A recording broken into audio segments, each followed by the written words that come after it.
he was particularly assigned in a dangerous area. He was with the 160th. He was on an attack helicopter. And again, this was not a mission that was anticipated to be extraordinary. It wasn't supposed to be. I mean, they can all turn into extraordinarily awful, but this was basically for the 160th. This was not. This was take out the trash for the 160th. This wasn't. You know, they were supposed to sweep in about an hour. They were supposed to take some lieutenants in the Farah Adid, some of his top lieutenants, and return to base. It was supposed to be in, out, quick, surgical. It's supposed to be a simple mission. He's supposed to be gone only for 4 weeks, and he's supposed to return home. But like I said, I never know what was going on when he would come back. I mean, you learn to live with it. You accept it. That was a normal way of us living. And there's another thing you had to become accustomed to as well. You couldn't have a lot of things about your family on social media. That's right. Because the enemy could find things out about the family, strike at the family. Yeah, he never took family pictures with him. That's one thing he never did. And I mean, in those days, there was no cell phones. Like I said, we had to go on post to a military bunker to talk, and apparently everybody else was listening into what we were saying, so you just learned to accept it if you wanted. That was normal. I mean, he missed a lot of birthdays, Christmases. Now, Bill was awarded posthumously the Silver Star, correct? Yes. All right. And let me ask you this question. Was there anything prior to this mission, do you believe, looking back, that he had any misgivings about this particular mission? Was there anything about this mission that he felt was somewhat foreboding? That, I mean, obviously he wouldn't have said it to you because you were not talking privately. You just weren't. But do you think he had any misgivings about this particular mission? He actually didn't. He thought it would be one of the simple missions. He was more nervous at that time when he was going to Panama for some reason. This mission, he said, that's going to be a simple one. He's going to be back home in not later than 4 weeks. So, did the two of you ever discuss the reality of his own mortality? Of course, we're all mortal. And, oh, yeah. You know, we were very open at this. We talked about it. I know that's a subject most people don't want to talk about it, but we were realistic that he's been in the military for 17 years, so we knew if he was stepping out of the house going to work that something bad could have happened. And he told me that it's the way I wanted it done, his last service or whatever you want to call it. But in the reality, it didn't end up like this. Let me ask you, I want to tell you a story that's been shared with me about Bill. Bill was someone described by his cohorts as being an exemplary soldier. He wasn't, when his duty was over, he was always still a soldier. He was always someone on whom you could count, whether he was on duty or off duty. It didn't matter. And yes. Someone shared a story with me where they needed some trees removed. and of course, Bill, shows up, chainsaw in hand, truck, and just does it. Yes. He doesn't ask for any remuneration. He doesn't ask for any adoration. He just showed up and removed this dude's trees. This was the kind of man that Bill Cleveland was. That's a very small example. I mean, he gave his life for our freedoms that we try to give away almost daily. But that's the kind of person that your husband was. Yes, his work came first and family was second, and I accepted it because he was very proud. He was proud of being a soldier. He just took it very serious, and anybody could have counted on him. Sometimes it was nerve-wracking. We wanted to do something for the family, and he had a phone call, somebody called out sick or something happened. He just dropped everything and he went to work. That's how he was. Now you are a Gold Star family. Yes. All right, and we've heard that's come up in this political cycle because there was a kind of a well-covered, if you will, dispute between one of the candidates for president and a Gold Star family. Did that have any particular impact or sway on you, being that you yourself are a Gold Star family? What impression with which did that leave you? Well, sad to say, I found out being a Gold Star actually only, I would say, about 3 years ago. Mm-hmm. He was already dead for 20 years, so I never really looked into it, or anybody ever told me, hey, you're a Gold Star, you got certain privileges. It came to my notice very, very late in life. Do Gold Star families kind of stick together? Are they? Well, they have meetings, they go potluck and dinners together, but I never really had the opportunity or the time to join. I had to work. Right. Now, are you of German descent, if I may ask? Yes, I'm not really German. My dad was from Romania. Mm-hmm. My mom was from Poland, but I was born and raised in Germany, and I grew up with 3 different languages in my house. Well, having known in my past people of German descent fairly well, that is your accent Yes. Appeared to me to be Germanic, and that's why I was asking. Now, do you draw any comfort, or when you're able to be around other Gold Star families, is it a comfort to you to that you've all been through something very similar? Well, it probably would be if I would go to the meeting, but I'm not a person that likes to hang around. Other person like to go to prayer meetings and all this. I'm more a private person because I feel like what was done to me when Bill died was like a slap in the face. Yeah, and we're going to talk about that. Yeah. So, I mean, but this is a 2-hour show, so we can, we'll walk it through at my Yes. pace. But yes, we're going to talk about Yes. that. You're introverted. You're an introvert, and Bill was kind of an extrovert. I mean, loved people. Yes, he Loved to did. be around people. Yes. Was very sociable. Yes. Was that part of what attracted y'all to each other? Was it the old opposites attract, you think? I guess more or less, because when I met my husband, I worked for the military, and that's how I met him. He was very outgoing, and I was like you call a wallflower. Mm-hmm.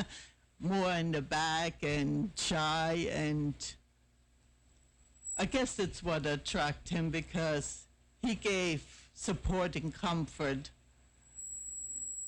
and it was really,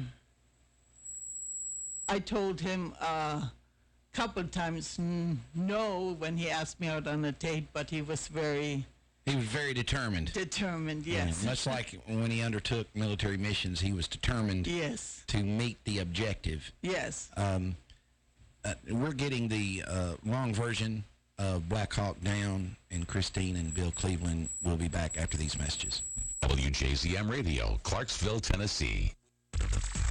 Many people simply believe they will never get in trouble with the law or need a lawyer, whether it's the sobering event beginning with blue lights in the rear view and ending with an arrest for DUI, being charged with a crime, or some unfortunate episode has occurred. The law office of Lynn Morton realizes you may not have planned on needing an attorney. Going to court without a professional qualified lawyer will result in disastrous consequences or an outcome in your case that causes havoc in your life for years. You need representation by a lawyer who not only has specialized knowledge, but who truly understands the anxiety, confusion, and devastation faced by someone facing criminal accusations or dealing with an array of other legal problems. Having an experienced, committed advocate like Lynn Morton on your side can make all the difference in your case. With support and guidance, you will have the ability to face your legal situation with confidence that can only come from knowing your case is in capable, dependable hands. Lynn Morton is dedicated to safeguarding her clients' rights and providing them with the attention and consideration their case and future deserve. For these most bitter moments, Lynn Morton can step forward to lend a helping hand and guide you through every aspect. Call Lynn Morton in your most trying time of need. 931-906-0000.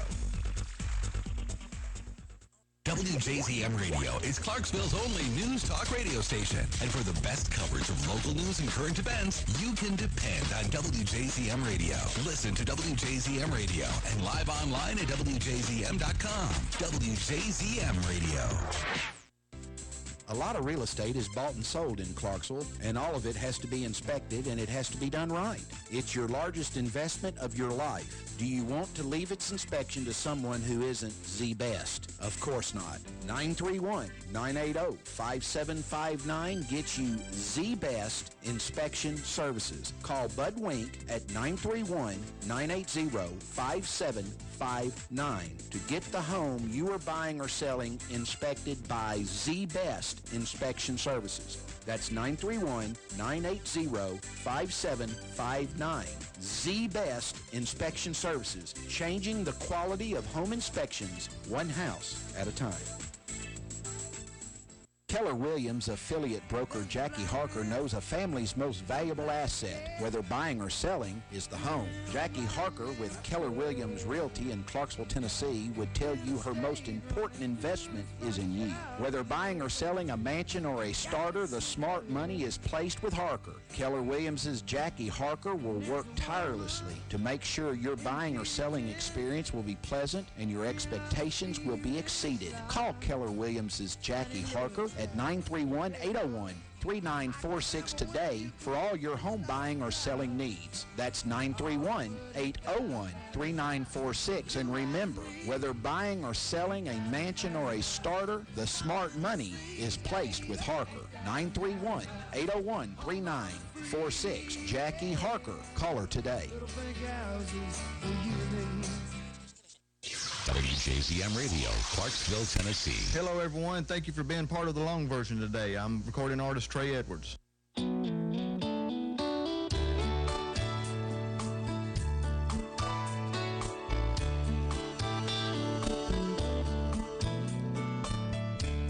and girl holding hands in a Chevrolet, making plans, lovers lane. Seems like yesterday.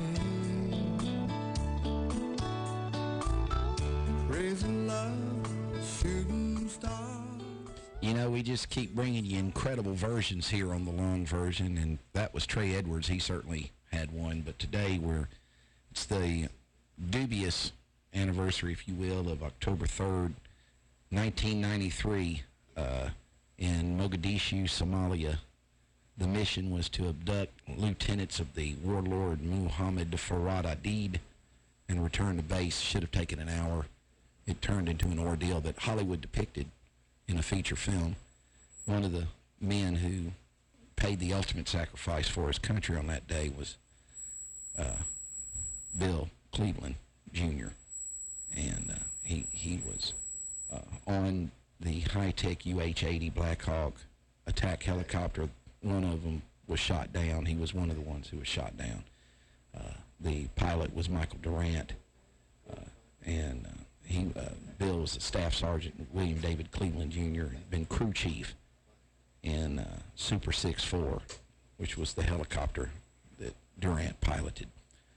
we have his widow, Christine Cleveland, and we were talking a little bit in the last break, but tell us about being notified that Bill had met his demise in Somalia.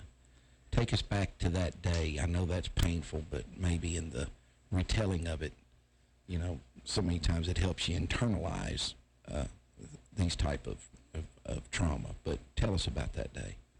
Well, on Sunday, we all went to the bunker to talk to him. So after that, in the evening,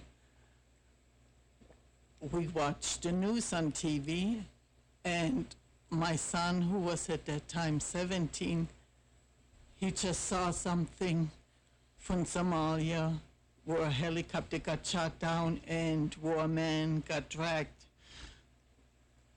to the streets of Somalia. And he said, you know, I could have sworn it looked like that. And I told him, no, we just talked to him, not realizing about the time difference. And I just couldn't think that would have been my husband. And my son said, yeah, that looks really like that. So I can't even imagine, Christine, you know, this is your son, and saying that looked like Dad drugged through the streets of Somalia. I mean, I can't even imagine who in the world sees their dad's remains treated in that manner on television. I mean, that's shocking. It is. That's why I really couldn't accept it that it would have been my husband that would have been treated like that.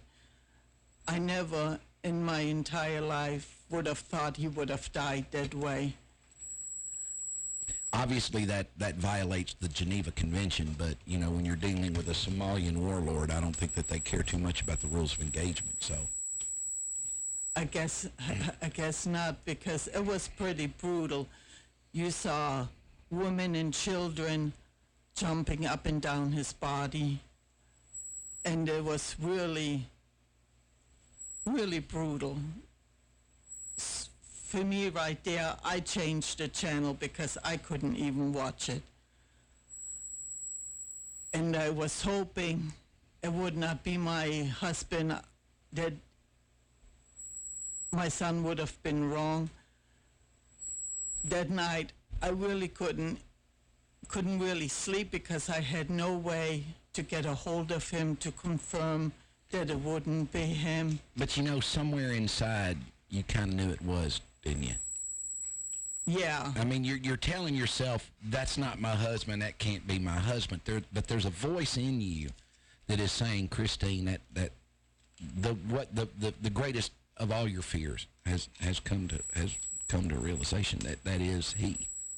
You knew it somewhere on some level. I knew it, but I didn't want it to realize it because it was just too brutal, and nobody deserves to die like this. Nobody. And that was, for me, the most shocking part, to see that. Did you go see the movie Black Hawk Down? I went with my oldest son. Was that a traumatic event? Because that was depicted in the movie. Yeah, it was. I mean, for me, seeing the movie, it was a Hollywood movie. It wasn't real life, because a lot of parts, of course, they didn't show, and they just made it that one person got to put on a pedal stool, got to put, like, wow, he survived it. But why did he survive it? Wasn't shown. Yeah. So they kind of picked which of these soldiers that they would pedestal or glorify. Yes. And some of the other soldiers who were deserving. Of course, the Army recognized Bill posthumously with the award of the Silver Star. But I mean, and we're going to get to the Army here in just a second. But the movie maybe was not a fair depiction of the tremendously broad amount of heroism of the real life story, yes. Because he was just like all the others, like they died, that they pushed into the background. There was just, of course, Mike Durant putting as a amazing hero. Do you think Hollywood does a disservice? Because, let me say this, William Tecumseh Sherman, and I say this because Bill Cleveland Jr.'s family served all the way back to the Union Army. Yes. May even have been commanded by William Tecumseh Sherman, but William Tecumseh Sherman once said that war is hell.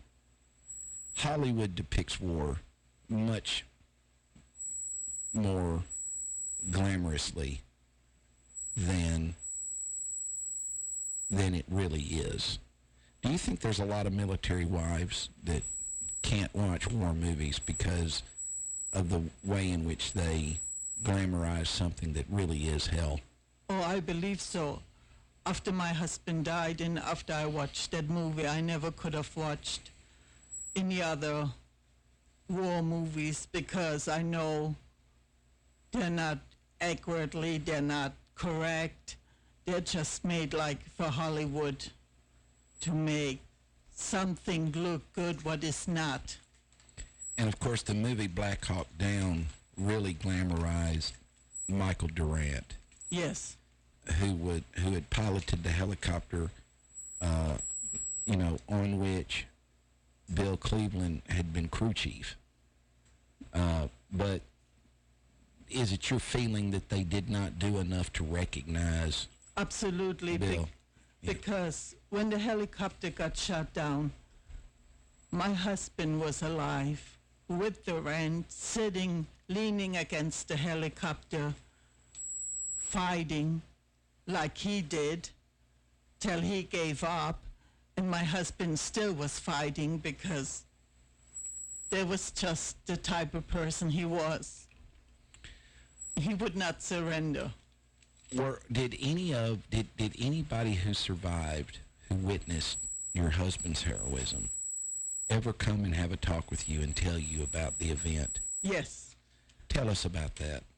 I had one or two people that were his friends, and they came to me and told me that he was still alive when the helicopter crashed, but he couldn't really walk because his legs were broken and probably his back too.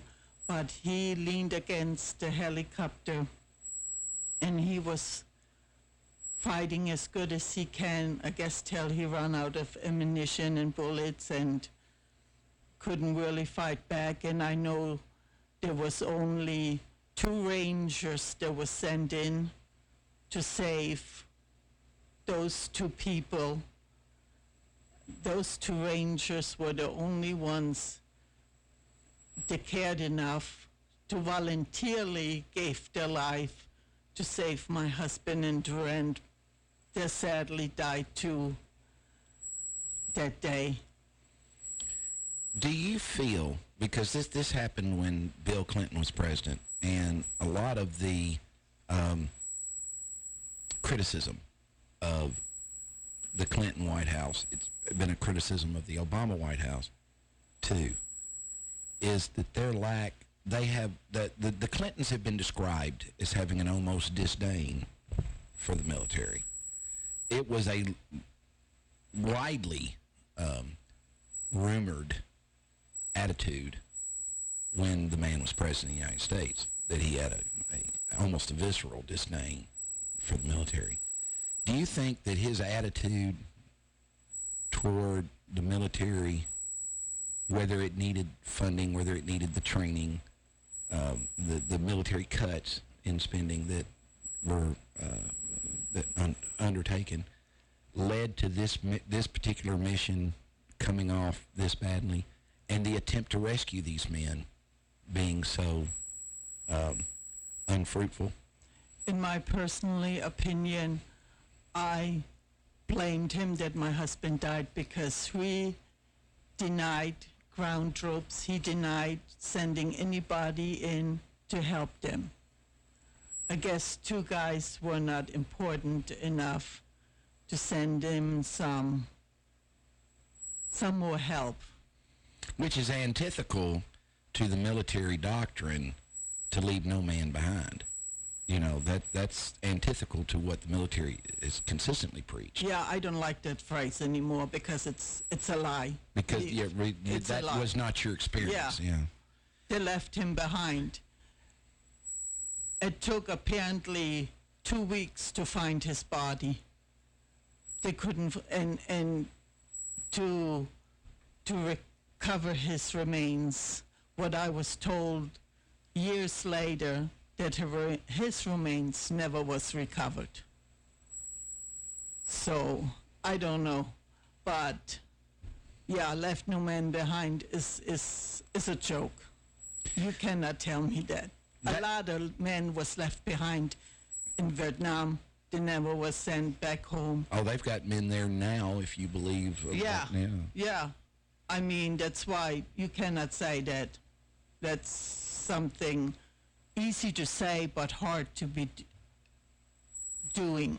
That, yeah. We say a lot of things Yeah, in and America don't that we mean don't it. live. Yeah, and we This don't is mean not. it. It's not just this. I mean, it's a lot of stuff. But you know, the biggest knock on politicians, and I think this is, you've had two candidates in this election cycle that portrayed themselves as anti-establishment, anti-politician, not doing business as usual candidates. One of them was cheated out of the Democratic nomination, Bernie Sanders, and the other one's Donald Trump. And of course, he won the nomination. It is easy for politicians to send our young men Yeah, to their death. because they don't have to do it themselves. It's a chess game where they're not really playing. Or Yeah. they're playing, you know, okay, they're commander-in-chief, that's glorious, whatever.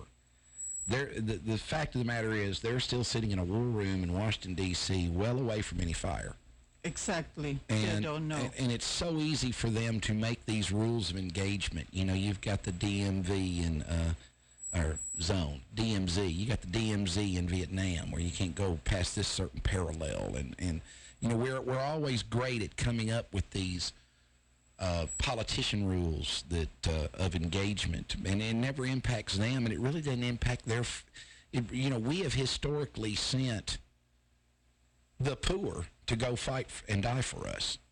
No knock on Bill, but you know what I'm Yeah, saying. I mean, exactly. Bill wasn't from prep school.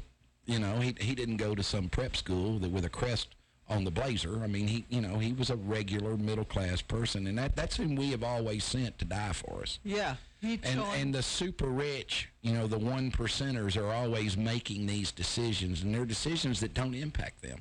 That's why it was so significant that, for instance, that John McCain, who was from a wealthy family, who was from a politically prominent family, refused to come home when he had the opportunity, when he was a prisoner of war, because they were going to send him home and keep his men.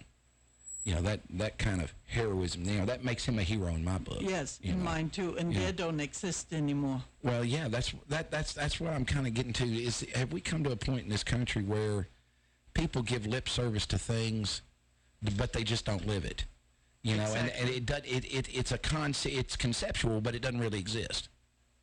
Exactly. I feel like whoever runs the country should serve first in the military before he runs the country, to feel how it is to be a soldier.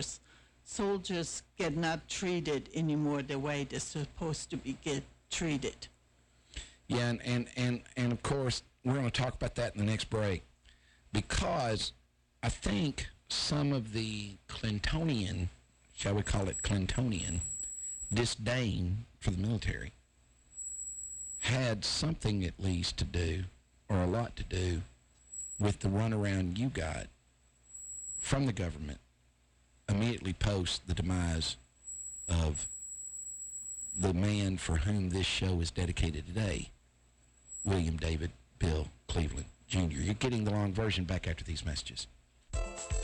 A home is one of the biggest investments you can make. One of the best ways to start your house hunting is to contact a home loan pro you can trust. The 2015 Reader's Choice favorite banker, Matt McWhirter of F&M Mortgage. Call Matt McWhirter at 931-906-0006 or stop by the F&M office in Sango. Equal housing lender, member FDIC. WJZM Radio and WJZM.com is where Clarksville hears the news. If it's going on in Clarksville, it's on WJZM Radio and at WJZM.com. Since 1941, WJZM Radio has been Clarksville's broadcast leader for local news, sports, and current events. Depend on WJZM and WJZM.com to hear what's going on in Clarksville. If it's news, you'll hear it on WJZM Radio and WJZM.com. Clarksville's information station is WJZM Radio and WJZM.com. There is a name in the Clarksville community we have come to associate with excellence in legal services. That name is Kimberly Turner and Associates, the attorneys who care. There are times in life when reliance on attorneys who care is particularly critical. Family strife is definitely among those times, whether it be divorce, child custody, juvenile delinquent petitions, alimony or child support increases, or any type of strife which invades our personal lives. Kim Turner and Associates are the attorneys who care. Call Kim today at 572-1134 or get an appointment. Perhaps you just stop by her place located at 130 Franklin Street next to the Black Horse. That's 572-1134. Kimberly Turner and Associates are the attorneys who care. Since 1941, serving the public interest. WJZM Radio, Clarksville, Tennessee. How sweet it is to be loved by you.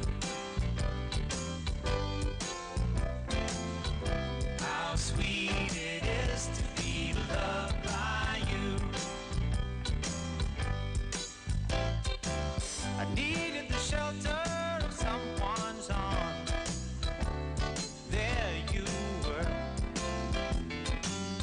I needed someone to understand my ups and downs. There you were.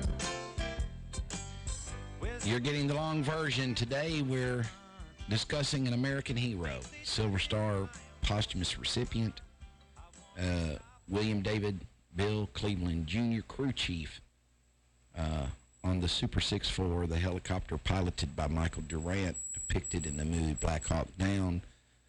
A gentleman who died and paid the ultimate sacrifice for his country, was drugged through the streets of Mogadishu, and was on a mission to abduct lieutenants of warlord Mohammed Farah Adid. And we're with his beautiful wife, Christine, who has come in today. It's the rather dubious anniversary of the event that happened, was that 23 years ago today? Yes. 23 years ago. And now, you know, you have him, and you have this mission that went horribly wrong. You have the refusal of the White House to commit any type of a substantial ground force for their rescue. And you have, at the time, a commander-in-chief in Bill Clinton that had a rather visceral and pretty obvious disdain for the military, or at least reputed that he did.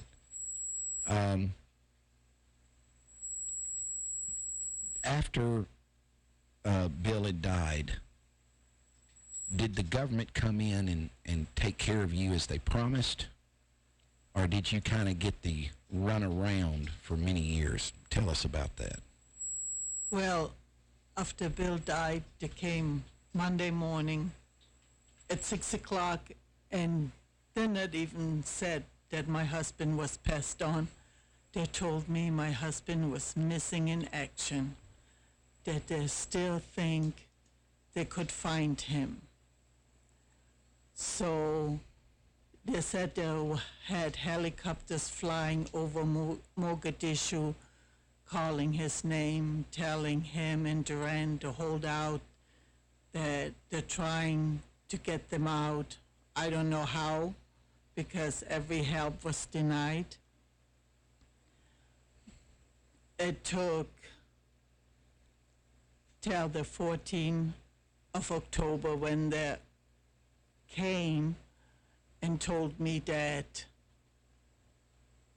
they found my husband's remains, that my husband is not longer missing in action, that my husband is deceased, and they're making out a death certificate for October the 3rd because that's when the helicopter crashed, and that's when they believed he passed on that day. Yeah. After 2 weeks. And you had learned, maybe not by this time, but you came to learn, or you have come to learn, that your husband with two broken legs and maybe even a broken back propped himself up against the downed helicopter and fought right to the very end. Yes. So, I mean, and by people who survived and were able to relate that to you. Yes, apparently they had somebody taking pictures, somebody that recorded it, and it was all on some secret recording with the helicopters flying over Mogadishu and everything. Now, of course, your husband's passing was that on television? I know there were several articles across the country. There was an article in the Los Angeles Times, one in the Arizona Republic. I'm sure the Leaf. I don't know if. Yeah, it was pretty publicized. His passing, the way he died, how brutal he got killed. Picture was shot and printed on a lot of magazines and newspapers, and later on in a book. So I never personally went out and bought the newspaper because I really was eager to see those pictures. And it just was for me pretty sad to see how your loved one had to pass on. How did it go dealing with the United States government for the benefits to which you were entitled, for which your husband, I mean, the deal, that's the deal. You come and commit your life to service and be willing to lay down your life for your country's freedoms, and in the event you do not make it home again, Johnny will take care of whom you leave behind. But did you find that to be the case? No, sad to say, for any woman that is still with active soldiers, that is not the truth. They do not take care of you. That's as untrue as that leave no man behind. Yeah, leave no man behind, and then don't care what happens to the family and to the woman. Because if you live on a base and your husband passed on, they give you 6 weeks to move out of the housing because you don't have the privilege anymore to live in housing. You have to move out. That seems exceedingly callous. Thank you for your husband's service. Now get the hell off our base. I mean, exactly. that is. I don't know that many people in public realize that. Yeah, I was fortunate enough. My husband bought a little starter home before he went to that mission of Somalia, so I didn't got this. But I know other women whose husband died, they got the pink slip. You need to move out. But any other help, I guess you're supposed to think of everything once your husband died, what kind of funds or what they're supposed to do, because I did not know nothing what the government's supposed to do for you once your husband passed on. And even the government, the army, was so in a chaos, they didn't even know what to do, because the whole funeral arrangement, how I wanted it, was not even recognized. I was overrun. I had no saying in my husband's funeral. My husband wished, because we did not get along, that his mother was not even notified and come to his funeral. She did not accept me as his wife. So you and your mother-in-law did not get along No, well? we did not communicate. We did not talk when he was alive. You know, that is so utterly cliche, isn't it? Yeah. You're certainly not the only young person's wife who doesn't get along with their mother-in-law. So I mean, that is what an utter cliche that is. But go ahead. She did not like me because he brought back a foreigner, a German. She wanted him to marry an American. That's what she basically told me when I met her. So on his funeral, and who in the world does that? Let the ex-wife come to your husband's funeral, really? Mm-hmm. That's a slap in the face. Here was his first wife on one side of his casket. His mother did not speak to me forever and did not recognize me, came to the funeral. His whole funeral was just a circus. Now, we're because I don't know. I mean, I've obviously researched the story, but I don't know this aspect. Now, were you his second wife? I was his second wife. So at the time of his demise, the two of you were still wed. Oh yeah. But he had this first wife. He had the first wife, but he was divorced already 10 years because we were married. She liked wife number one. Is that what? She had her at the funeral and didn't want you there. Is that what's going on? They brought her from Arizona, where she was living at that time. The Army did. The Army did, Okay. without my knowledge. Yeah. Okay. So when I went to his funeral to the cemetery, she was there, and I asked who that is. And they said, that's his first wife. And I said, really? His first wife? What, are we in the Middle East? We have all the wives there to her husband's funeral? I said, he's married to me. He's not married to her. Yeah. So I thought that was really rude. And then his mother was there. I said, so you guys, who else did you notify?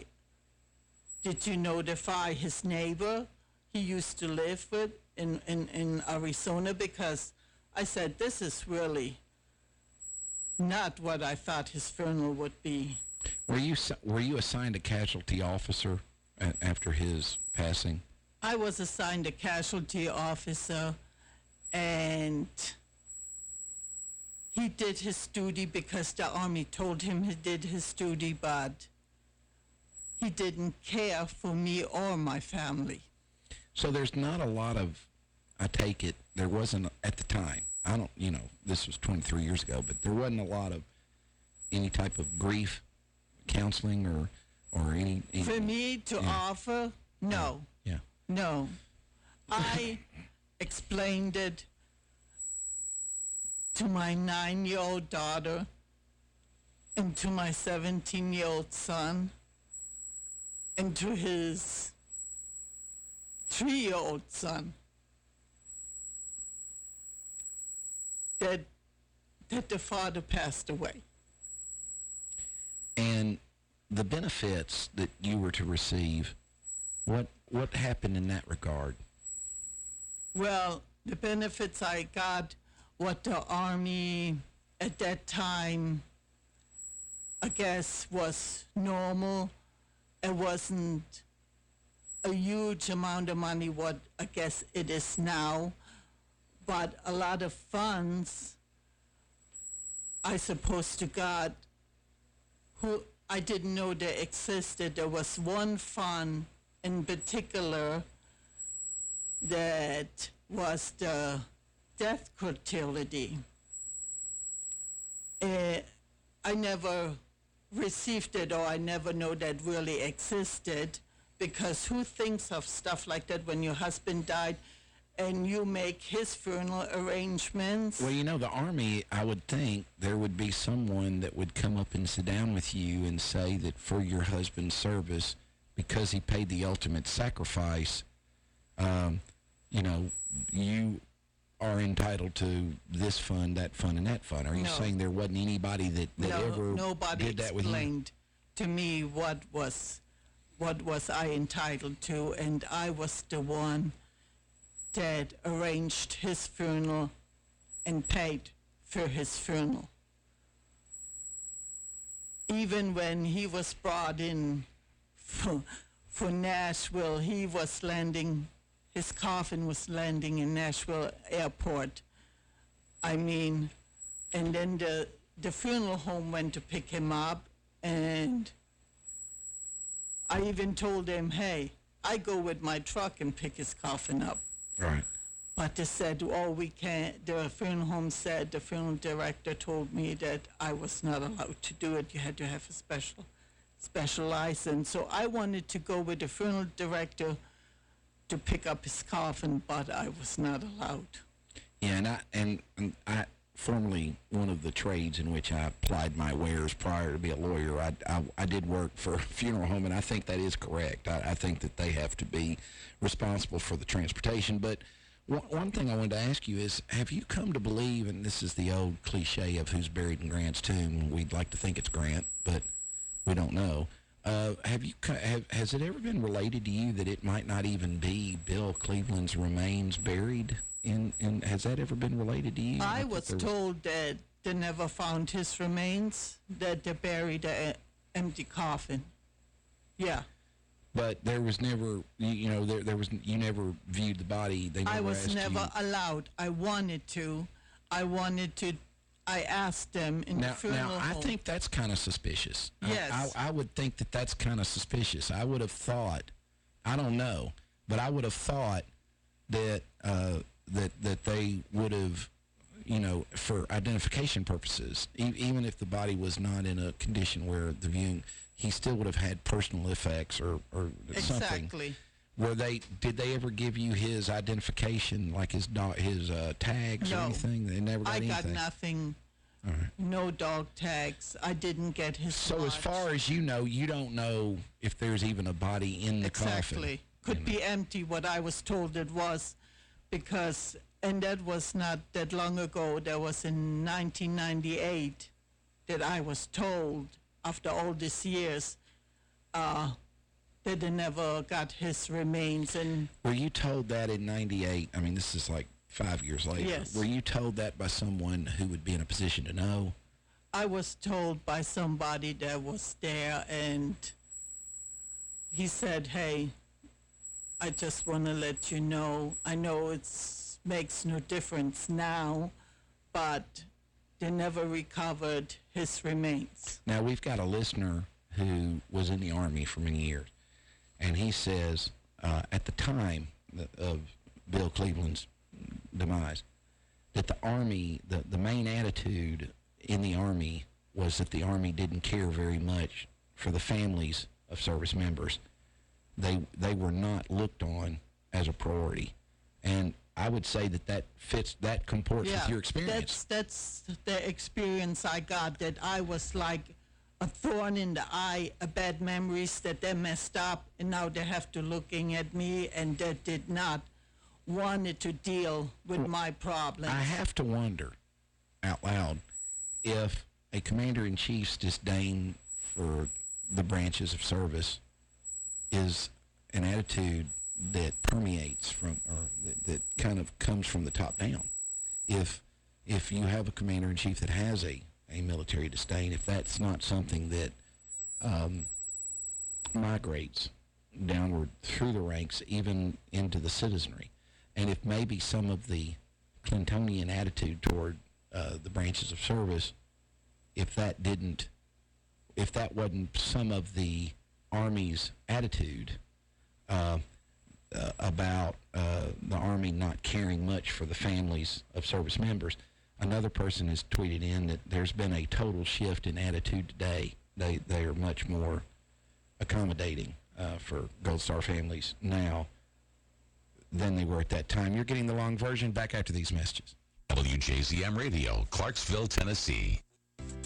A lot of real estate is bought and sold in Clarksville, and all of it has to be inspected, and it has to be done right. It's your largest investment of your life. Do you want to leave its inspection to someone who isn't the best? Of course not. 931-980-5759 gets you the best inspection services. Call Bud Wink at 931-980-5759 to get the home you are buying or selling inspected by the best inspection services. That's 931-980-5759. The best inspection services, changing the quality of home inspections one house at a time.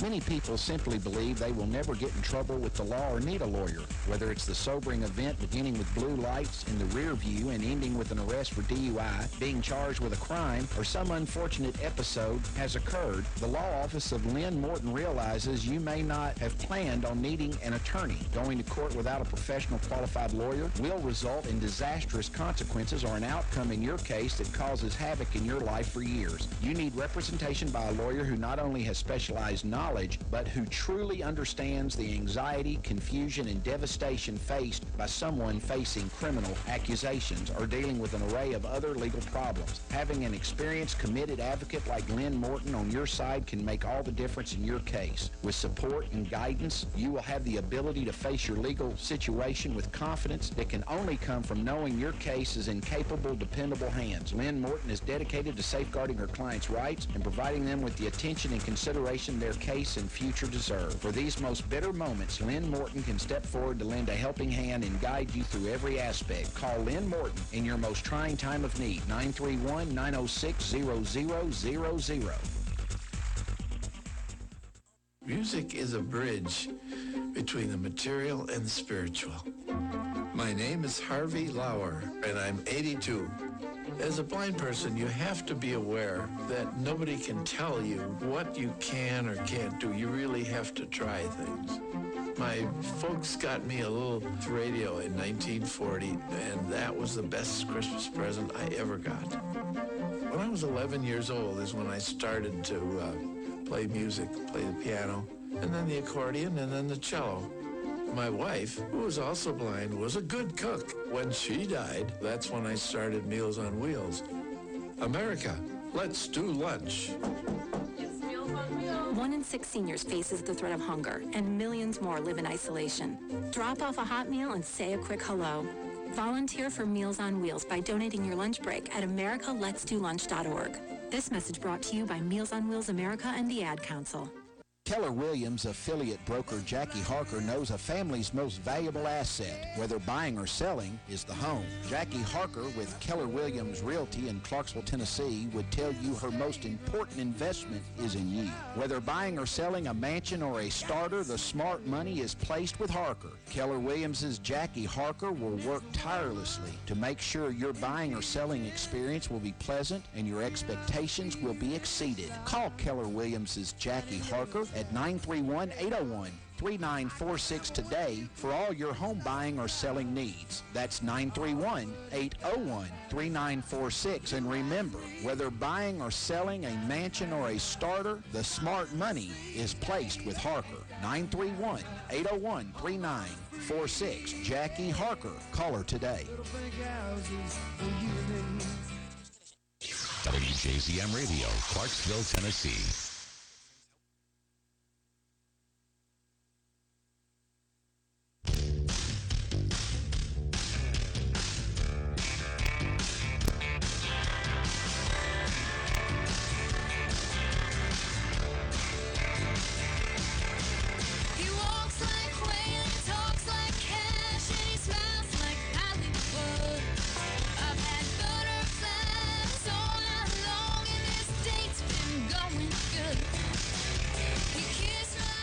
This is the anniversary, or the rather dubiversary, if you will, dubious anniversary of a terribly, when a mission goes terribly wrong. What about 120 elite American soldiers were dropped into a busy neighborhood in the heart of Mogadishu, Somalia, to abduct top lieutenants of warlord Mohammed Farah Adid, and return to base should have taken about an hour. Instead, 2 of the high-tech UH-80 Blackhawks were shot down. The men were pinned down through a terrible night in a hostile city, fighting for their lives, and one of those men was William David Bill Cleveland Jr., whose widow is here with me now. And following morning, it was learned that 18 Americans were dead, one of whom was Bill Cleveland. 73 were wounded, and that the bodies, I think, of 2 men had been carried off by an angry mob, Michael Durant and Bill Cleveland, if I'm not mistaken. Yes. And drugged through the city of Mogadishu, a moment that was depicted on television across the globe. Bill Cleveland was a staff sergeant who had been crew chief in Super 6-4, the helicopter which Durant piloted. And this is the event depicted in the movie Black Hawk Down, although not depicted entirely accurately, as we've discussed. And I have Christine Cleveland with me. I want to, if everybody's enjoying this programming, I want to thank our sponsors, for one, for making this show a possibility, because that is how we, airtime on a radio station's not free. And this is the kind of, you may want to listen to some stupid music or something. I don't know. But, I mean, this seems to me to be a much more edifying and important discourse than what shampoo somebody's using on some music station or some stupid popcorny crap they talk about over there. But that's your decision. I mean, and I want to welcome to the Warriors for Justice Gladys Bennett, who signed up this weekend. So we've got 2 new warriors, Randy Fincham and Gladys Bennett. You too can be a warrior for justice by going to longversionw4j.com and hit the join us button.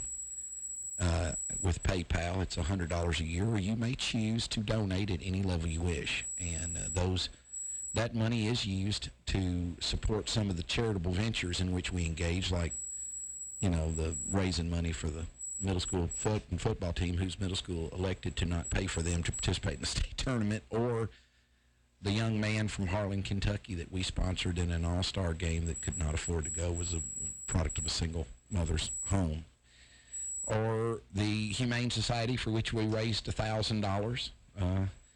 So, I mean, any of the number of charitable ventures, or just keeping this show on air so people can hear the truth. This is a truth. Nobody, Christine, you help me out here. Nobody sat down and said, gee, tell us how bad the government screwed you over, because that's not a message.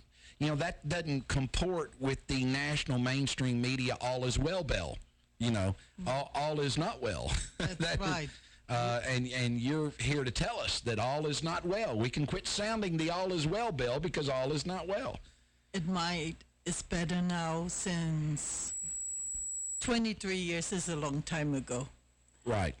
I mean, it was already wars, I guess, with the Vietnam War. But Christine, we don't fix these problems. You cover them up. You cover them up. Yeah, the fact that, for instance, the whole, not to pick on Germans, but the whole Holocaust with Adolf Hitler, that's not some isolated event in history at which we can look and say, well, thank God we're not that way anymore. Yeah, we're still that way. And if if the perfect storm arises, if the right conditions exist, we can revert to that fairly easily. Exactly. And the Germans know that. That's why they don't allow you to display any National Socialist Party emblems. They don't have a Nazi movement that operates above ground, at least in Germany. The German government have a fit, because they know that through history that this is. And so we may say, okay, well, we treat veterans much better today. Okay, great. But we need to look at how we used to treat veterans, because this is the conduct of which we're capable. Here's your pink slip, get the heck off the base. That is the conduct of which we are capable. And if left to our own devices outside the scrutiny of a public that cares, that's interactive, that's what we do. That's why, why do police officers shoot unarmed people? Well, if left to their own devices without a body camera to record it, they'll do it and make up some lie that makes it this dead person's fault, because that's how we roll. That's humanity. Today's theological moment, which is brought to you by Meeks and Meeks attorneys, is if we weren't that way, we wouldn't need a Christ. Yeah. I mean, that's why we have a Savior. We have a Savior to save us from something, from ourselves. Humanity is killing themselves. Yeah, humanity, it's that innate. We're not innately good. Anybody wants to say, oh, well, we're innately good. That's crap. That flies in the face of 2,000 years of Christian doctrine. No, we're not. If we were innately good, we wouldn't have needed a Savior in the first place. It's like we're going back in time. You see it all the time. So and so there is no entity manned by humanity that isn't capable of terrible and deplorable things, and you found that even dealing with the United States Army. They weren't coming in and saying, hey, we owe you this, this, and this. It was get off the base and we'll keep quiet and maybe you won't learn. Why would they? It would make them look bad. Even now, if you see how they treat the soldiers now, if they have a family member that is sick, that needs their attention, and the soldier has to commit themselves more to the family than to the military, they don't like that. They gave them a hard time. I saw it. My daughter in 2009 she got cancer, and her husband was active duty, and more he had to commit to take her to the doctor, to more housework, and not just being a soldier. The military don't like that. The military has that cold hard saying, if the military wants you to have a family, they would have issued you one. You're supposed to be a soldier. You're supposed to have no feelings for your family. Family is seconds. That's why there is so much casualty upon families now with soldiers, where they come home. And a high divorce rate. And very high, very high. And a high rate of adultery in theater, which I've found out when I used to be a lawyer in one of my former lives. Now, this has impacted you in a very personal way, Christine, because, first of all, the Army did not apprise you of everything to which you were entitled. They let you out, kind of dangle out there on limited funds. They gave you $50,000. They did reimburse you for half of the $6,000 it cost you to bury your husband, which the other half, it just seems to me like that if he's going to make the ultimate sacrifice for his country should bury him. Yeah, that was not the issue. Colin Powell once said that, the question was about whether or not we were a colonial empire, whether we were trying to go, and he said, we've gone around the globe to fight for freedom and asked for nothing more in land in return but for enough to bury our dead. And maybe the next part of that sentence was, at half their own expense. No, I'm kidding. But, that's what you found when you were dealing, that you just got reimbursed half of what it cost you to bury Bill. Because I did not know. I picked a burial ground. What I wish right now I didn't, because the burial ground, actually the cemetery, it's a cold hard, all the cemetery, but if you don't think of details of anything, your whole life, it's like the carpet under your feet got pulled away and you just lay flat on your butt because you don't know what to do. You don't know, should I stay here? Should I go? What should I do? I have kids to think of, and you have nobody there you can talk to. You have no family here. Let me ask you this: aren't Gold Star families assigned a casualty officer, and isn't it the job of the casualty officer to inform you of the things to which you're entitled?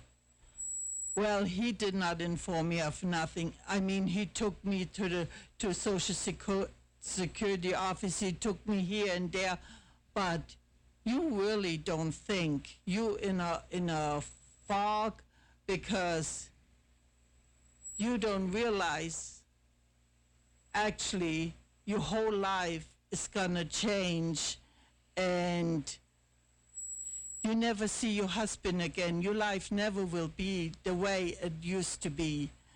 Your husband was your shoulder, your strength, and you don't have that anymore. You have nobody there. You can, hey, is that good? Should I do this decision, or should I do something else? We talked, we had a good relationship, and we were a partnership, and it's like your partnership is broken apart, and they just want to rush you through really fast, go step by step. I do my duty, I have to do this because the military assigned me for this family. I really don't know this family, I really don't care for this family. I just want to get in and out and never see them again, and I want to do my regular job, because this is really not what I signed up for the Army to do. You get no comfort, you get no support, you just get cold shoulders. That's what I got. And thinking of what was my entitlement, what was I supposed to get, it's like, oh man, she must be happy her husband is dead, because she can wait. She asking, oh, what should I get? Should I get this? Should I not get this? Nobody helps you, because you really cannot think. The first week, there were so many people coming into my home, and I do not know any of them. Did you feel like that, like one of our listeners said, that at the time, and I think he was in the Army at the time, that families of service members just weren't looked on as a priority? Was that adequately communicated to you? Maybe a nonverbal communicate that you just weren't a priority? Did you get the feeling you just weren't a priority? That's correct, because even in death, first comes the lieutenant, first comes the officer. They did everything first for all the officers. Your husband was an enlisted guy. His burial was not till October the 20th, till his so-called funeral happened. Now, as kind of a, heroism manifests in many forms, 23 years after the death of Bill, you learned from a female captain who doesn't want to be named that because she might face some pretty negative repercussion from it, but you learned 23 years later that you were actually entitled to more benefits than what you had been first allotted. Yes, she emailed me and she called me and she said I was gonna go through some old and incidentally, she told you that you were entitled to these benefits, notwithstanding the fact that two members of the Army who were men swore affidavits under oath that you had been correctly benefited when you had not. Yes. Correct? That's correct. So they perjured themselves. Well, in their eyes, they didn't, because that... Is that old Bill Clinton defined sex? Is that it? Are we gonna we're gonna parcel? We're gonna split hairs finally here to try to make a lie a non-lie. I did that for 20 years. It kind of sickens me now. But all right. In their eyes, they didn't. But they swore that you had been correctly allotted benefits when you had not. That's correct. The lieutenant found something was missing what I did not got. And then apparently the research that since the airplane crashed in the Pentagon, they said all the documents and papers got destroyed, burned. They really couldn't find anything. It's odd that one end could find it and the other end cannot. And incidentally, the captain who helped you has been transferred. Yes, she's gone. I don't know. And you're not giving her name because you want to protect her. Yes, I don't want her to get in trouble. She sent me all the emails that was going back and forth to other military places. Hey, and as a constant theme on this show, she had the bravery and the dignity and the ethics to go against her government. Yes. And the ability to criticize and stand against your government when it transgresses is utterly and uniquely and maybe as pronounced of an American ideology as exists. You're getting the long version. There is a name in the Clarksville community we have come to associate with excellence in legal services. That name is Kimberly Turner and Associates, the attorneys who care. There are times in life when reliance on attorneys who care is particularly critical. Family strife is definitely among those times, whether it be divorce, child custody, juvenile delinquent petitions, alimony or child support increases, or any type of strife which invades our personal lives. Kim Turner and Associates are the attorneys who care. Call Kim today at 572-1134 or get an appointment. Perhaps you just stop by her place located at 130 Franklin Street next to the Black Horse. That's 572-1134. Kimberly Turner and Associates are the attorneys who care. So, how's it going living with her? Really well, man. But different than I expected. Oh, yeah? Yeah, I didn't realize how opposite our taste in music is, but I'm warming up to hers, you know? And we have different schedules, but we make time to eat together. That's great. Hey, here's my cab. You need a ride? No, I'm good, man. She's pulling up right now. Hey, Peaches. Hi, Mima. It doesn't matter who your driver is, as long as it's a sober one. Booze it and lose it. Brought to you by the Tennessee Highway Safety Office, helping you arrive. A home is one of the biggest investments you can make. One of the best ways to start your house hunting is to contact a home loan pro you can trust. The 2015 Reader's Choice favorite banker, Matt McWhirter of F&M Mortgage. Call Matt McWhirter at 931-906-0006 or stop by the F&M office in Sango. Equal housing lender, member FDIC.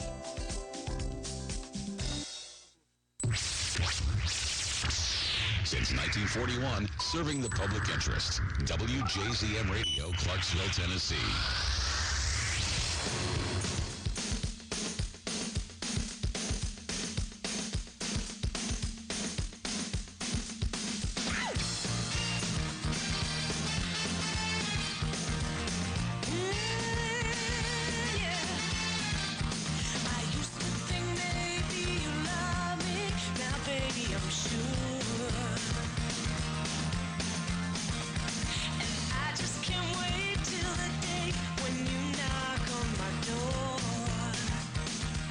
You're getting the long version. Today is the anniversary of the event in Mogadishu, Somalia, depicted in the movie Black Hawk Down rather inaccurately and incompletely.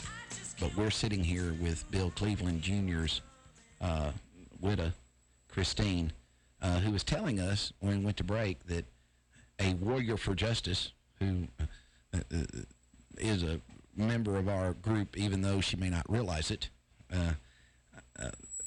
had the integrity to contact you and to help you get benefits that you were denied, notwithstanding two people swearing that you had been appropriately benefited. But she was able to get you benefits that were yours, that should have been given you. That I think she wrote a letter to the president on your behalf, and we're not naming her because she has a family and has to make a living, and trust me, going up against the government is not popular. Yes. Our government will crush us under their heel like the cockroaches they view us to be, and that's exactly how anti-government candidates are doing so well in this election. You have a public that is tired of being discounted, overlooked, and unimportant. Am I right? Is everybody pretty tired of that, you think? Anyway, she helped you obtain some benefits that you didn't of which you were not aware, that Well, you had she been before tried. denied, or she's tried. She tried, and it was denied because I took too long. There was a time limit, and I exceeded the time limit. Oh, the old statute of limitations, the Yes. thing that I'll never forget. And when I was a lawyer, a national board for whom I was a lawyer, was the Bell Cemetery, which had a national trust. It was in Adams, Tennessee, the Bell family that was afflicted by the Bell Wedge. And people in Adams, Tennessee were stealing the marble out of the cemetery and making, steps out of it. They were, like if there were some marble steps leading up to John Bell's grave, they would just take the steps and put them outside their house. And they'd been doing it for years, and the board said, well, we want you to sue them. And one of the guys that I sued was a county commissioner in that county. So, I mean, he was an elected official who was a thief. I mean, he was a thief. He was stealing, and, this marble was these steps were probably valued at the time around $10,000. So we're talking about a pretty substantial theft. Not to mention that they were the steps that led up to the grave of John Bell, one of the most famous men in the history of American history, because of how he was, killed by a spirit, the only man in recorded history to have been killed by a ghost, it is believed. Well, anyway, so I sue this guy, and his defense was, yeah, I'm a thief, sure. Yeah, and I took those steps, absolutely. But you're suing me too late. And I looked at the judge when I was arguing. I said, Your Honor, I think it's a terrible thing. Of course, I told the Bell Trust, we're going to lose this case. Because the guy was right. We had waited too long. And I told him, I said, we're going to lose this case. They said, we don't care. We want to start getting a reputation that if you mess with us, we will put our attack dog on you. So we're not asking you to win. We're just asking you to sue people. And I said, okay, well, I love suing people. I'll do it. And so I looked at the judge, as Burton Glover, as Judge Glover in Robertson County, and I said, Your Honor, it's a terrible thing that this guy can walk in this court as an elected official and a county commissioner and look at you and say, I am a thief and a crook, but you've waited too long to sue me. And Judge Glover said, you're right, but unfortunately that is the law. Wow. So, that's kind of the, well, you're right. We should have paid her this stuff, but we were able to hide it from her long enough. We were able to deceive her at a time when she was most vulnerable. We were able to take advantage of her grief. We were able to benefit. We now ask the court to allow us to benefit from our own malfeasance. But after all, we are the sovereign. So, if the king says off with their head, then off with their head. So to hell with her. That's kind of their defense, wasn't it? That basically, yeah, because they say it nicer than that, but that's what it means. Yes, totally. I've got one listener that says, and that was just Springfield, Tennessee, the Clintons will just have you killed. They call that Arkancide. Oh. Yeah, I don't know. I don't know who they're killing or not killing. I know this, powerful people will put you in a meat grinder and serve you as hamburger. Yeah. And they feel entitled to do it for whatever reason, because their money or power or influence, whatever they have. I mean, there are people in this country who don't really believe that all men are created equal. Oh, I believe that there are people out there, you see that every day. It's sad. More and more. I know I got in an argument. Well, it wasn't an argument. I keep characterizing it as an argument. A debate is not an argument. But Dr. Wally Cross and I got in an on-air debate about, the inalienable rights that our forefathers intended for citizens to have. And Dr. Cross noted correctly, and he is correct, but our forefathers only meant for white men to have those rights. Yeah. And that is correct. That was their intention. They really, when they said all men are created equal, they really meant all white men are created equal. But, I believe, and I think Dr. Cross agrees with this too, but that doesn't make what he said any less true. But I believe that promise is continued to be made. I think the promise has been altered by amendment. when they've passed different amendments applying the right of due process of law to women, for instance, and to black men, for instance. I think the promise has been expanded, and I think that we're still capable as a citizenry of accepting the promise today. So, you know, in the law of contract, you know, as long as the offer is being extended, you know, the offeror, the country who's offering us this is the master of the offer. And I don't think they still today intend it for just white men, but I do wonder. There are times when I wonder if that's not really what they're intending. What benefits are you still getting today? Oh, I get his VA. I think it's 75% or 80% of his VA. But in my research, and these are entitlements, which means you're entitled to it. That doesn't mean, you know, this isn't welfare. This is money that was earned through his sacrifice and service. But now the monthly stipends you're getting is short some $1,300. It's $1,300 less than what you really should be receiving. Is it not? I supposed to get it. I didn't get it yet. It's supposed to come. I'm. But I mean, why are we still 23 years later playing games with these benefits? Where is the government entity that says, you know what, enough is enough? We owe you this money. I mean, this is your money. You're entitled to it. They said I had to be 60 to get this money. In the age of 60, you're entitled to this money. So what was it that you initially got versus what you're now getting? All I got now is his VA money. That's all I get right now. Mm-hmm. I'm waiting on the $1,300. I guess that's something, I don't know what they call it, widow something, but you have to be a certain age to receive that. That's all I get. I get nothing else. So is it your belief that the Army, post this particular event, went to great lengths to try to keep you in the dark about what benefits you should receive in order to avoid having to give you the benefit? Maybe in those days, 23 years ago, the Army themselves was in the dark and did not know what kind of benefits I was entitled to or not, because this was a surprise. I mean, the whole mission went sour. The right hand didn't know what the left hand was doing, and everybody was blaming the other person just to make themselves look good. And it just was for me, it was like, wow, am I in a circus? This is really what the Army's supposed to be?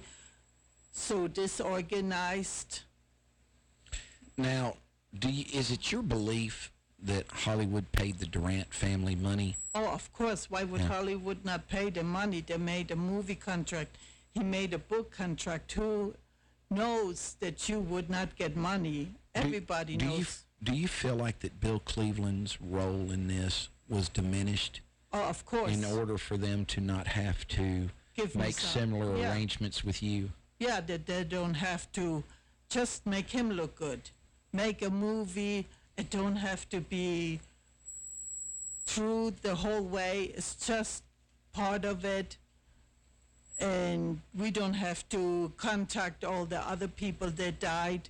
Yeah, I want to talk about that. Now, you had some communique back and forth between the producers of Black Hawk Down, and you asked them, I believe at one point, why is it that you have not contacted me, gained a release from me about these events? Why is it that nobody has made any arrangements with me about this book or this movie? And what was it they told you? They said it was already publicized. They didn't have to contact me because his death was on TV, in the newspaper. It was very publicized. But so was Michael's. Michael Durant's. Everything you just said about Bill Cleveland was true of Michael Durant. Yeah, but I guess he was alive. He was a survivor. He looked good. He was a prisoner. Then he came back. And have you ever spoken with Michael Durant? After my husband, for years and years, the last time I spoke was a year ago, only maybe for 3 minutes, because it always hurt me when I saw him, how he got to make out the big hero, the big survivor. And did he tell you the truth? no, He didn't even no, get no. even though you had been told by other people who witnessed the event of your He never husband's said- heroism, Michael Durant never thought No. to make any comment to you, any expression like, you know what, I probably wouldn't be here today if it wasn't for Bill. No, never. Bill was very heroic. No. Bill fought to the very end. No, He didn't give any type of a kudo at all. no, nothing. And I want to say this too, the book about Benghazi, it is my understanding the authors gave from the book and movie money to the family of those killed. Did you receive any remuneration as no. a Gold Star family? No. I mean, Bill Cleveland was depicted in the movie. Did you get anything from either book or movie? No, I did get nothing. No. And didn't even get the satisfaction of Michael Durant conceding to you that about your husband's bravery and the role that he played in the preservation of his own life. Yeah, no. Nobody ever came to me, talked to me, or said, I'm sorry. I mean, I owe my life to him. No. Never. Now, Bill Cleveland's name is listed in the credits at the end of the movie Yes. among the people who perished during the event. He was awarded posthumously the Silver Star. So there, I don't believe I think it's a settled question that he was a hero. For me, he was. Well, I mean, I think the country has to concede that he died in the line of duty and was a hero in the event. The Silver Star is officially known as the Silver Star Medal. It's the third highest military decoration for valor awarded to members of the United States Army. It doesn't get the family nothing. He got Purple Hearts, he got Silver Stars. You cannot go buy groceries with a Silver Star. If you would go to a grocery store and have a basket full of food and you tell them, here's the Silver Star my husband got for this country, they'll look at you and think you cuckoo bananas. It is said that the Silver Star is awarded for gallantry. The gallantry displayed must have taken place while in action against an enemy. I'm reading this to you because this is the government's concession. They're not going to tell you, so I'm going to tell you. Okay? The gallantry must have taken place while in action against an enemy of the United States while engaged in military operations involving conflict with an opposing foreign force, or while serving with friendly foreign forces engaged in an armed conflict against an opposing armed force in which the United States is not a belligerent party. It's, like I said, if you're a Navy flight officer, a Marine Corps naval aviator, or an Air Force pilot, or a combat systems officer, you and are assigned to a fighter aircraft, to receive the Silver Star, you have to have become an ace, which it just goes to show which is a high distinction in that particular field of military service. An ace is defined as someone who has 5 or more confirmed aerial kills. So it's during Vietnam. There were just a minimum amount of Silver Stars even awarded. So it goes to show what it signifies. There are not extensive records of awards. Independent groups estimate that between 100 to 150,000 Silver Stars have been awarded since the decoration was established in 1918.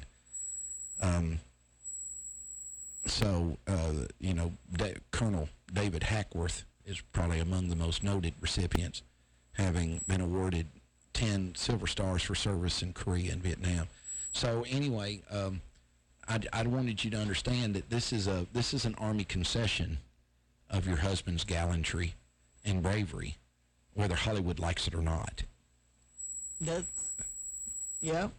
I mean, that's the long version of the Silver Star. That is that is for what it is expressly awarded. You're getting the long version back after these messages. WJZM Radio, Clarksville, Tennessee.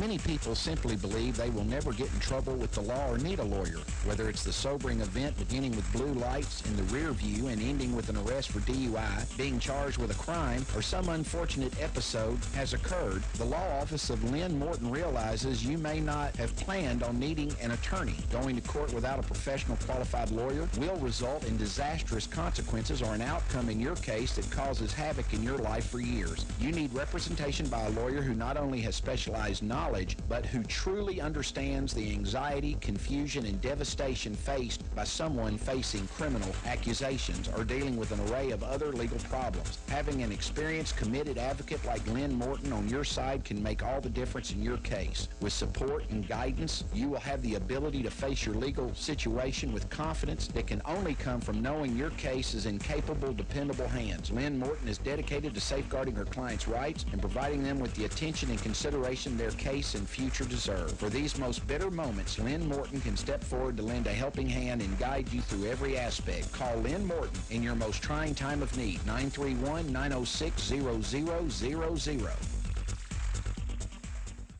Keller Williams affiliate broker Jackie Harker knows a family's most valuable asset, whether buying or selling, is the home. Jackie Harker with Keller Williams Realty in Clarksville, Tennessee would tell you her most important investment is in you. Whether buying or selling a mansion or a starter, the smart money is placed with Harker. Keller Williams' Jackie Harker will work tirelessly to make sure your buying or selling experience will be pleasant and your expectations will be exceeded. Call Keller Williams' Jackie Harker at 931-801-3946 today for all your home buying or selling needs. That's 931-801-3946. And remember, whether buying or selling a mansion or a starter, the smart money is placed with Harker. 931-801-3946. Jackie Harker. Call her today.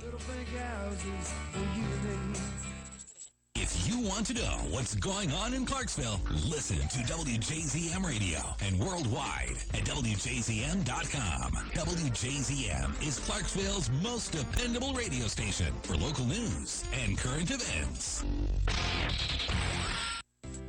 A lot of real estate is bought and sold in Clarksville, and all of it has to be inspected, and it has to be done right. It's your largest investment of your life. Do you want to leave its inspection to someone who isn't the best? Of course not. 931-980-5759 gets you the best inspection services. Call Bud Wink at 931-980-5759 to get the home you are buying or selling inspected by the best inspection services. That's 931-980-5759. The best inspection services, changing the quality of home inspections one house at a time. Since 1941, serving the public interest. WJZM Radio, Clarksville, Tennessee.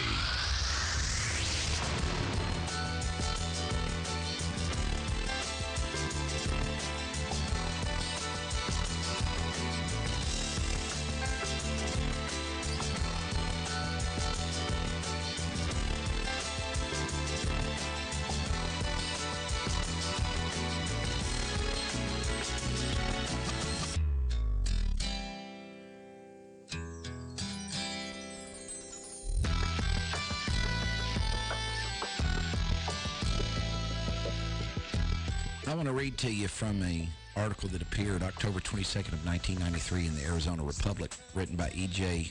Montini. He wrote, "The only soldier from Arizona to be killed in Somalia was buried Wednesday. I didn't attend the service. No one from the newspaper was at the cemetery. No local TV crews. Not one reporter or photographer from Arizona traveled to Fort Campbell, where Staff Sergeant William Cleveland, Jr., a 1978 graduate of Peoria High School, was laid to rest. Cleveland was a member of the 160th Special Operations Aviation Regiment. He died in the October 3rd firefight in Mogadishu, during which 18 Americans were killed and a helicopter pilot, Michael Durant, was captured. Durant was released a week ago. This would have been a week from previous to October 22nd. He returned to cheering crowds. He was declared a hero by officials of the U.S. military and the State Department. He got a phone call from President Clinton.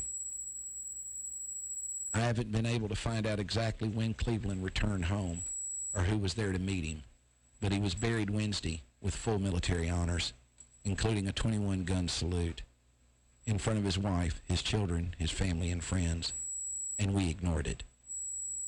We didn't attend the service because the sergeant's family did not want us there. Foolishly, we honored the family's wishes. Michael Durant's family didn't object at all to the media attention he got after his helicopter was shot down and he was made a prisoner. Durant's photograph was on the front pages of most newspapers and the covers of news magazines. His picture was on the front page again when he was released. The photographs showed him giving the thumbs-up sign to a big flag-waving crowd at the U.S. military base in Landstuhl, Germany, where he was sent after being freed. E.J. Montini, the Arizona Republic. That's a sad commentary. Yes, it is. You know, where were the cheering crowds? Where is the recognition? Where is even the benefits to which his service entitled you? Why have we slow-walked this? Why are we trying to deceive you? Why are we hiding behind lapses of time to which we contributed, or maybe even completely manufactured? Where is the justice in this? There's no justice. People, they are dead, are silenced. They don't have a voice anymore to speak out. That's why it's easy to cover them just with dirt, to forget they ever exist. I want to do something with you that, I want you, because I believe in this is another theological moment brought to you by Meeks and Meeks Attorneys. I think Bill's here. I can feel him. I think you can feel him. It has brought tears to my eyes during the interview. It's made my spine tingle and the hair stand up on the back of my neck, but I feel him. I think he's here. I want you to tell him what you want to tell him. Tell him what you didn't get a chance to tell him. Tell him what 23 years of this has, the perspective that is gained oftentimes from time. I want you to talk to him now. What would you say to him?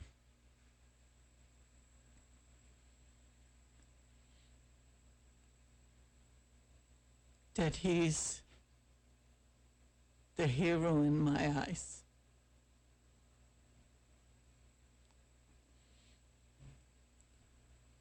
That he deserves better what happened to him.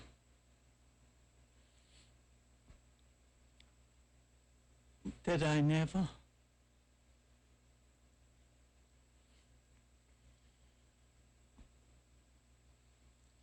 will forget him.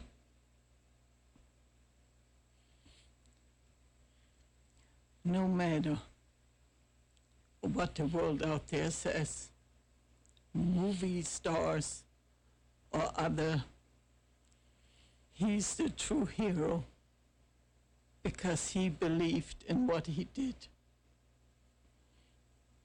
He fought for his country. He believed in his country. And in a way, I'm glad that he don't see how his country turned on him. Because no soldier that died should be forgotten. No soldier deserved that. and he will live on forever with no publicity or nothing, that he's the real hero, not somebody that gets a movie deal or books are written off. He will live on forever.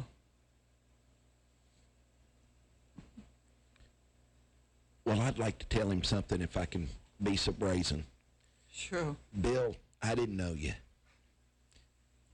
I have studied history throughout my life, and yours is the tale that is similar among many heroes. Many times, people are not appreciated in their day or in their time. Many times it takes the benefit of hindsight to recognize their extraordinary heroism and sacrifice. But I'd like to tell you, Bill, that you left one of the most important legacies that can be said of any man or woman. You left a partner who has struggled on to preserve your memory and your legacy, whom has had to fight at every turn for those things which you believed you were leaving behind, and has engaged in that noble battle, strengthened by a memory and love that no one can question has been everlasting and abiding. You will not be forgotten. You are a hero. And I am a better person because I've met your beautiful wife, Christine, and because I got the opportunity to share this interview with a radio audience that believes that there should be justice, and who believes in not the America that you knew, but the America that we promised you. And I can only hope that we ever endeavor from this point forward to live up to the America that you found worthy of giving your life, that inspired you and the men who bore the surname Cleveland prior to you to commit their lives to wear a uniform that stood for an ideal and a principle from which we woefully and persistently fall well short. I'm taking us out a little early today, John Michaels, but there's nothing I can do to top that. For Fletcher Long, all of the sponsors, the Warriors for Justice, and all of us here at the Long Version, we remember William David Cleveland Jr., his beautiful wife Christine, all of the Clevelands, and until tomorrow, we're out.